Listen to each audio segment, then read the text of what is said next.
बहनों और भाइयों, ఆంధ్రప్రదేశ్ గవర్నర్ ఎస్ అబ్దుల్ నజీర్ గారికి, లోకప్రియ ముఖ్యమంత్రి ఆంధ్రప్రదేశ్ చంద్రబాబు నాయుడు గారికి, కేంద్ర మంత్రులు రామ్మోహన్ చంద్రశేఖర్ గారికి, భూపతి రాజు శ్రీనివాస్ వర్మ గారికి, ఉప ముఖ్యమంత్రి వర్యులు పవన్ కళ్యాణ్ గారికి, రాష్ట్ర ప్రభుత్వంలో మంత్రివర్యులు లోకేష్ గారికి, ఇతర మంత్రులకి, బీజేపీ రాష్ట్ర అధ్యక్షులు పివిఎన్ మాధవ్ గారికి, ఎంపీలకు, ఎమ్మెల్యేలకు, ఇంత పెద్ద ఎత్తున ఈ సభని మమ్మల్ని ఆశీర్వదించడానికి విచ్చేసినటువంటి మా సోదర సోదరీమణులకు అందరికీ కూడా హృదయపూర్వక నమస్కారాలు. सबसे पहले मैं अहोबिलम के भगवान नरसिंह स्वामी और महानंदी के श्री महानंदीश्वर स्वामी को प्रणाम करता हूं. मैं मंत्रालय के गुरु श्री राघवेंद्र स्वामी से भी हम सभी के लिए आशीर्वाद मांगता हूं. ముందుగా మన అహోబిలం నరసింహ స్వామికి మరియు మహానంది శ్రీ మహానందీశ్వర స్వామికి నమస్కరించుకుంటున్నాను. అలా మంత్రాలయంలో గురువు గారు శ్రీ రాఘవేంద్ర స్వామి వారి ఆశీస్సులు కూడా మనందరికీ ఉండాలని కోరుకుంటున్నాను. साथियों, द्वादश ज्योतिर्लिंग स्तोत्रम के पाठ में आता है, सौराष्ट्रे सोमनाथम च श्रीशैले मल्लिकार्जुनम, यानी द्वादश ज्योतिर्लिंगों में प्रथम भगवान सोमनाथ और द्वितीय भगवान मल्लिकार्जुन का नाम एक साथ आता है. मेरा सौभाग्य है कि मेरा जन्म दादा सोमनाथ की धरती गुजरात में हुआ. बाबा विश्वनाथ की धरती काशी की सेवा का अवसर मिला और आज श्रीशैलम का आशीर्वाद मिल रहा है. మిత్రులారా, ద్వాదశ జ్యోతిర్లింగ స్తోత్రంలో ఎలా చెప్పబడింది, సౌరాష్ట్రే సోమనాథం చ శ్రీశైలే మల్లికార్జునం అంటే 12 జ్యోతిర్లింగాలలో మొట్టమొదటి సోమనాథుడైతే రెండవది మన మల్లికార్జునుడు. నా అదృష్టం ఏంటంటే దాదా సోమనాథుని భూమి అయిన గుజరాత్లో నేను జన్మించాను. అలాగే బాబా విశ్వనాథుని భూమి అయిన కాశీకి సేవ చేసే అవకాశం నాకు లభించింది. మరియు ఈరోజు నేను శ్రీశైలం స్వామివారి ఆశీస్సులు ఈరోజు పొందాను. साथियों, श्रीशैलम में दर्शन के बाद मुझे शिवाजी स्फूर्ति केंद्र जाकर उन्हें श्रद्धांजलि अर्पित करने का अवसर मिला. मैं इस मंच से भी छत्रपति शिवाजी महाराज को नमन करता हूं. మిత్రులారా, శ్రీశైలం దర్శనం తర్వాత ఛత్రపతి శివాజీ స్ఫూర్తి కేంద్రాన్ని సందర్శించుకొని ఆయనకు నా శ్రద్ధాంజలి అర్పించుకునే అవకాశం కూడా లభించింది. ఈ వేదిక నుంచి మరొకసారి ఛత్రపతి శివాజీ మహారాజ్కి కూడా నా నివాళులు అర్పించుకుంటున్నాను. मैं अल्लमा प्रभु और अक्क महादेवी जैसे शिव भक्तों को भी प्रणाम करता हूं. मैं श्री उయ్యాలవాడ नरसिम्हा रेड्डी गारू और हरि सर्वोत्तम राव जैसे महान स्वतंत्र सेनानियों को श्रद्धापूर्वक नमन करता हूं. అల్లమ్మ ప్రభు మరియు అక్క మహాదేవి వంటి గొప్ప శివభక్తులకి కూడా నేను నా నమస్కారాలు తెలియజేసుకుంటున్నాను.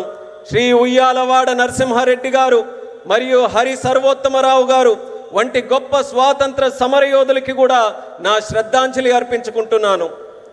साथियों, हमारा आंध्र प्रदेश स्वाभिमान और संस्कृति की धरती है और साथ ही साइंस और इनोवेशन का सेंटर भी है. यहां असीमित संभावनाएं भी है और युवाओं का अनंत सामर्थ्य भी है.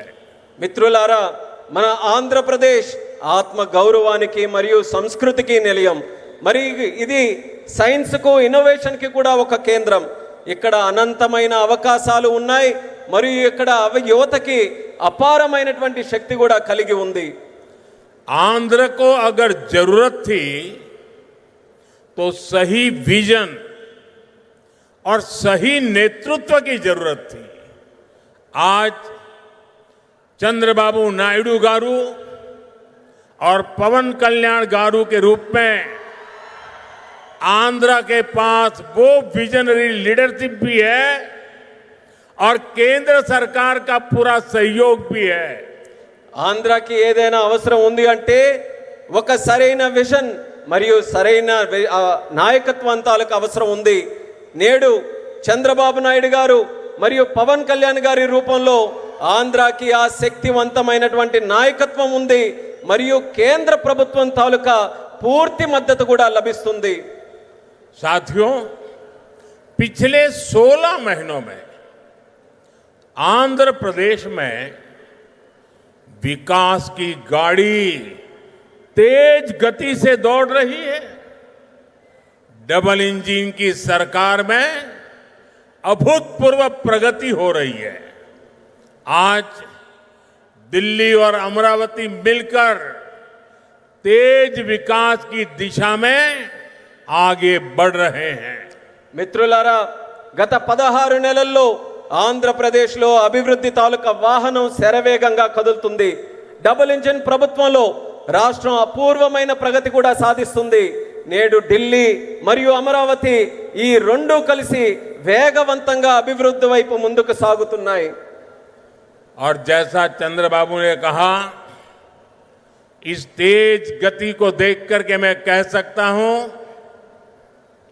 कि 2047 में आजादी के जब 100 साल होंगे, विकसित भारत होके रहेगा।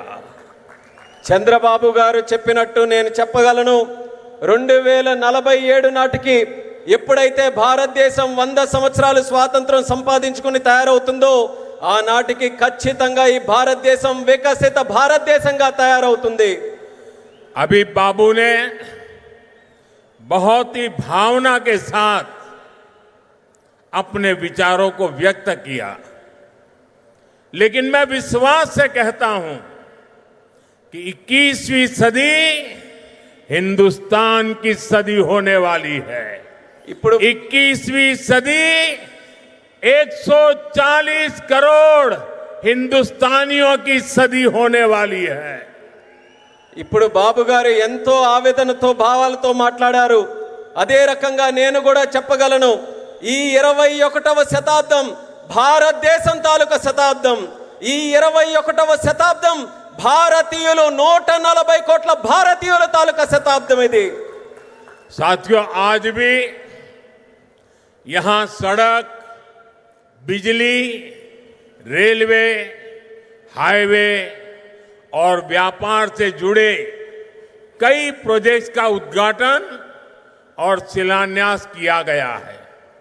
ये प्रोजेक्ट्स राज्य में कनेक्टिविटी को मजबूत करेंगे, इंडस्ट्री को बढ़ावा देंगे और लोगों के जीवन को आसान बनाएंगे। మిత్రులారా, నేడు రోడ్లు, విద్యుత్ రంగం, రైల్వే, హైవేలు మరియు వాణిజ్యానికి సంబంధించిన అనేక ప్రాజెక్టులకి శంకుస్థాపన మరియు ప్రారంభోత్సవం చేసుకుంటున్నాం. ఈ ప్రాజెక్టుల వల్ల రాష్ట్రంలో కనెక్టివిటీ బలోపేతం అవుతుంది మరియు పరిశ్రమలకి ఊతమిస్తూ మరియు ప్రజల జీవితాన్ని కూడా సులభం చేసే అవకాశం కల్పిస్తుంది. इन परियोजनाओं से करनूल और आसपास के इलाकों को बहुत फायदा मिलेगा। मैं इन परियोजनाओं के लिए राज्य के सभी लोगों को बधाई देता हूं।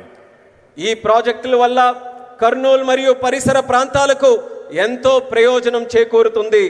ఈ ప్రాజెక్టుల కోసం రాష్ట్ర ప్రజలందరికీ కూడా మరొక్కసారి నా తాలూకా అభినందనలు తెలియజేసుకుంటున్నాను. साथियों, किसी भी देश और राज्य विकास के लिए एनर्जी सिक्योरिटी बहुत जरूरी है। आज यहां बिजली के क्षेत्र में अराउंड 3000 करोड़ रुपीस का ट्रांसमिशन प्रोजेक्ट शुरू हुआ है। इससे देश की एनर्जी कैपेसिटी और बढ़ेगी। మిత్రులారా, ఏ దేశమైనా రాష్ట్రమైనా అభివృద్ధి చెందాలనంటే ఇంధన భద్రత చాలా కీలకం.